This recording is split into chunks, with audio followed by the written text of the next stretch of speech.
Okay, so number one is the big one. It's talking about sketch and come up with an example of each of the following types of functions. Label each graph with a corresponding letter, and in fact we want to go ahead and name them as well. So for a constant function, okay, an example of a constant function would be the function y equals 3. Okay, so that would be the example of a constant function. Now, I'm not always going to make the example match the graph that I've drawn, but in this case it's pretty easy to do that. For a linear functions like y equals mx plus b, so just a reminder, I could have something that is increasing or decreasing, but it has to be at a slope, and we'll just go ahead and do something like this. And so an example could be like 1 half x minus 3. So mx plus b slope, and then y-intercept. Alright. Then we have quadratic. Okay, so quadratic functions, that's y equals ax squared plus bx plus c. As long as the a just can't be 0, you have to have the quadratic term. So as far as what those look like, we could have something that was out in space. We could have something that was opening down. That would be a negative quadratic. So say it was negative x squared plus 3x plus 2. Right, so it doesn't have to be, like I said, I have no idea what this looks like. I just know that it does face down. So that's just an option. It's just an example of a quadratic. Okay. So then we've got cubic. Okay, so for this, it is important that you recognize that we can have the basic, the parent function, and then we could have other options. Okay, so for cubic functions, it's really important that you know that y equals x cubed. Let me do it different. It just looks like this. Okay, so it crosses the x-axis at 0, it goes up, and then it comes down. And so the x cubed looks, well, okay. Uh, it kind of looks like, on each side it looks like a piece of a parabola. Like this is the right side of the parabola and this is the left side of an upside down parabola. But in fact it grows at a much faster rate than a quadratic because it's cubed. Now a lot of people drew something like this where you had a curve in the interior, you had a maximum, you had a minimum. So that's 2 extrema, whereas this one doesn't have any extrema at all. Okay, so that's okay. Just understand that the parent function x cubed just looks like this, and we'll go over that more as we need to. So quartic. So again, I'm going to do two kind of examples. The quartic function at its most basic, I'll show you, would look like kind of like a quadratic.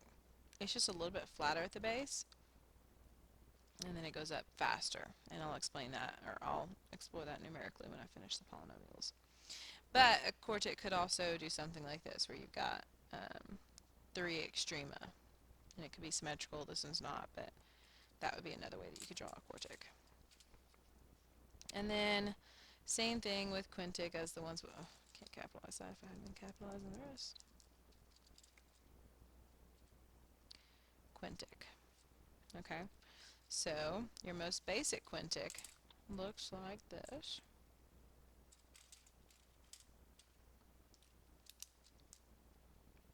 It looks very similar to a cubic, only it's flatter at the base and then steeper on the sides. And I'll explore that, like I said, in just a second. And then it could also do something, I'm going to have it start from above, and then it can have 4 extrema.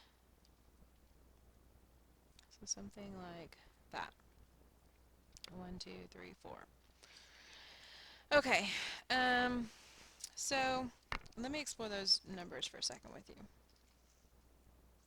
If I were to sketch just in the first, I want to say the first quadrant, between -1 and 1 on both the x and the y.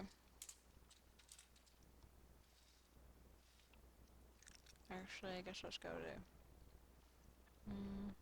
okay, yeah, that's not the same. That's better-ish.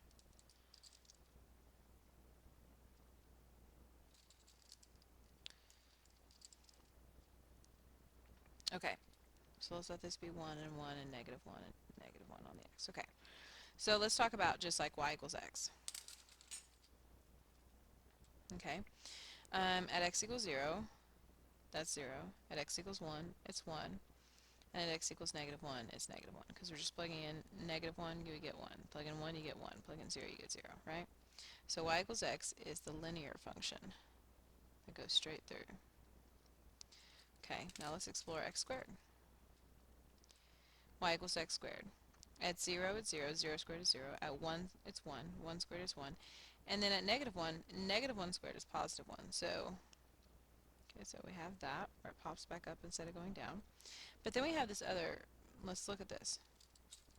Let's explore 1/2. Okay? If I were to plug in 1/2 and square it, 1/2 squared is in fact 1/4. And so at a half, this would be at 1/4. Ugh, I'm trying to set a timer right quick so I don't go too long. And so at 1/2, the quadratic is at 1/4. And so you can see how the quadratic does this where it grows, but it grows a little bit slower. Okay? And so same deal over here at negative 1/2, we would be at 1/4. And so a symmetrical piece would be right over there. Okay? And the reason I'm doing this is so you can kind of see like the relative shape of each other. Okay, what about x cubed? So y equals x cubed. So again, 0 cubed is 0, 1 cubed is 1. However, negative 1 cubed is negative 1. Negative 1 times negative 1 times negative 1 is negative 1. So, in fact, this point, and this point are also true for x cubed, but let's talk about 1/2. 1/2 cubed is 1/2 times 1/2 times 1/2, which is 2 times 2 times 2 in the denominator, 1/8, or 1 cubed and 2 cubed. So it is 1/8. So whereas this one was at 1/4, this is at 1/8, which is half of that. So this is down here. And then same goes for negative 1/2. Negative 1/2 would be negative 1/2 times negative 1/2 times negative 1/2. That's an odd number of negatives, that's negative. So this would be at negative 1/2. So,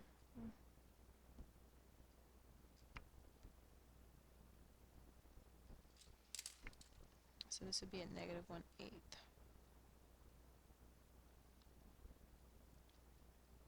Okay, my scale's not quite the same.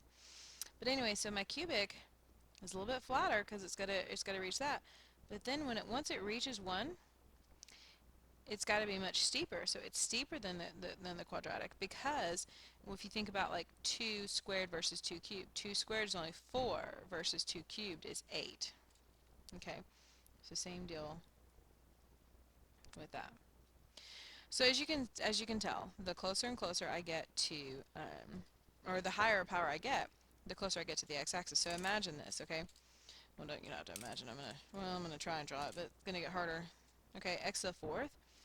0 to the 4th is 0, 1 to the 4th is 1, negative 1 to the 4th is positive 1 again because it's an even power. An even number of negatives is positive. So these 3 points are the same for the quartic. But if I plug in 1/8, it gets even smaller. It's 1/16. So it's even half of that. And this is even, so it's way down here. Which means the quartic is even flatter, but that means it's even steeper whenever I graph it like this. So you can kind of tell how these functions differ from each other, but at the same time have these same y values, except for on the negative side. Okay? So that's why, like, whenever you sketch the basic functions, like the quadratic has a curve, but then the cubic is underneath that one, and the quartic is underneath that one, and the quintic would be even underneath that one, 1/32. So really flat at the base, but then it's really steep on the sides. Okay? I just kind of want to explore that with you.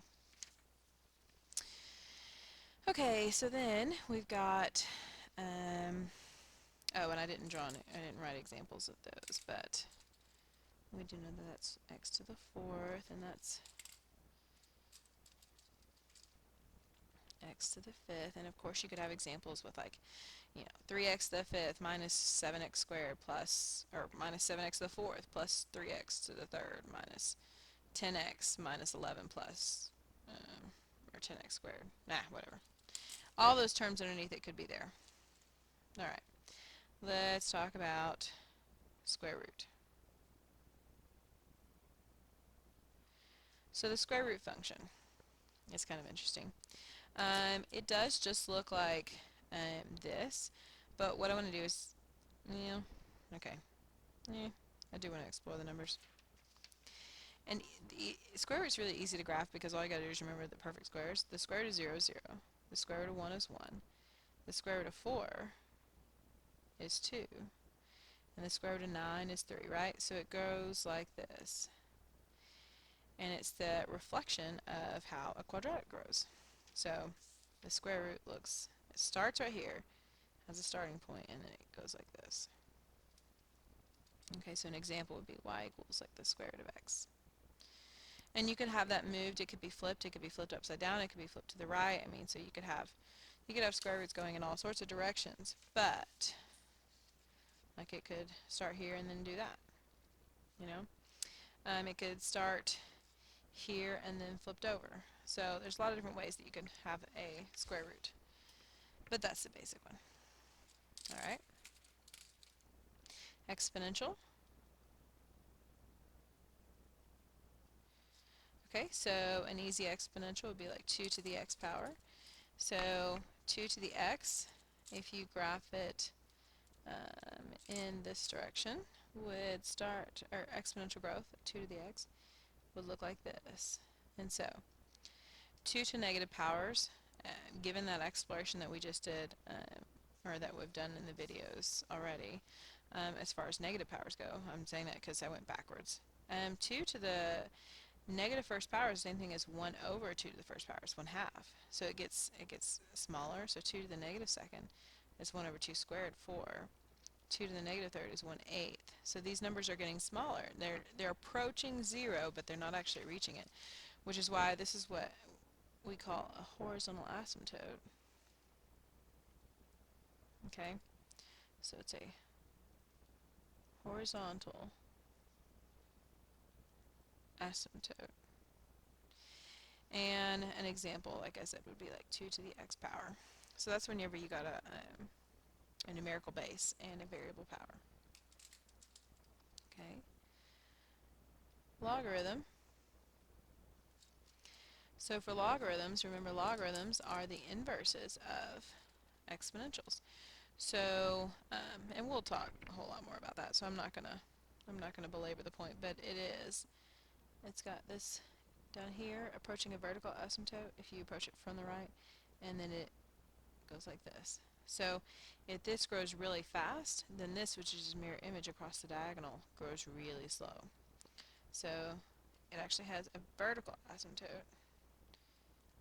The most basic one does anyway, or the most basic one. So log base 2 of x would be an example of a logarithm, and that would be the inverse of that one. Okay.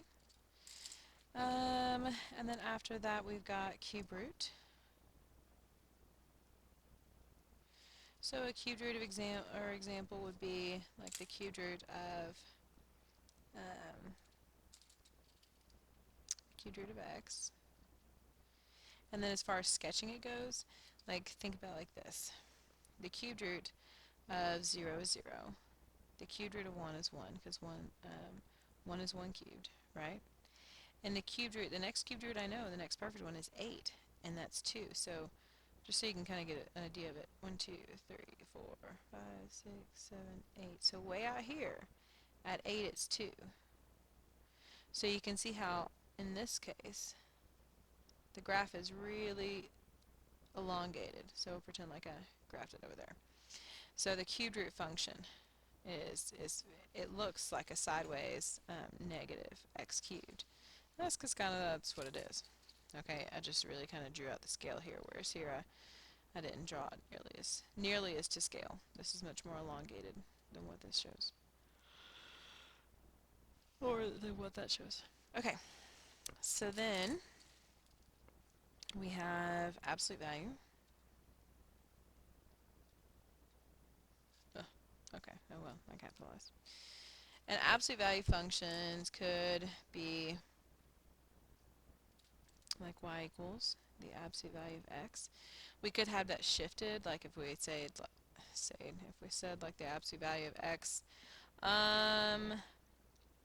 minus 2 minus 1, so shifted to the right 2 and down 1, so we could have absolute value functions doing that, although my scale is off, but oh well.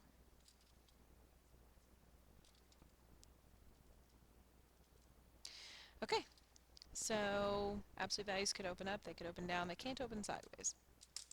Okay, and then lastly we have a piecewise function. Now piecewise functions are basically uh, where you take the domain and you break it up and you let it be other functions. Okay, so what I'm going to do is I'm going to make up a piecewise function. So let's let y equals. Um, let's go with the absolute value, just because we just did one like that. I'm going to make it a little bit easier. X plus 4 for x less than or equal to negative 2. I'm going to let it be 1 between negative 2 and 1.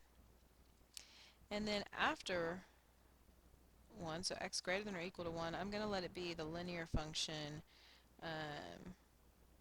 negative 2x plus 3. So we're going to see what that looks like. Okay. So this is an example of a piecewise function.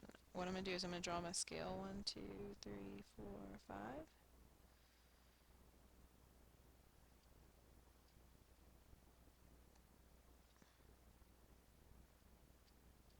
Okay. So first off, I'm going to talk about this function right here. This is an absolute value function shifted to the left 4, and we'll talk transformations later. So shifted to the left 4, it opens up, and it has a slope of 1 on the right and negative 1 on the left, if you remember as far as the absolute value goes. So 1 on the right and negative 1 on the left, as long as the coefficient in front of the x is 1.